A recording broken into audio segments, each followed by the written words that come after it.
మరో breaking news చూస్తున్నాం. తిరుమల శ్రీవారి ఆలయం పరకామణి చోరీ కేసులో హైకోర్టులో దాఖలైన ప్రజా ప్రయోజన వ్యాజ్యం నేపథ్యంలో రాష్ట్ర సిఐడి విచారణ ప్రారంభించింది.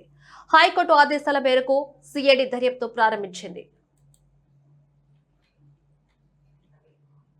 హైకోర్టు ఆదేశాల మేరకు సిఐడి డీజీ రవిశంకర్ అయ్యన్న నేతృత్వంలోని బృందం తిరుమల మరియు తిరుపతిలో విచారణ జరుపుతున్నారు.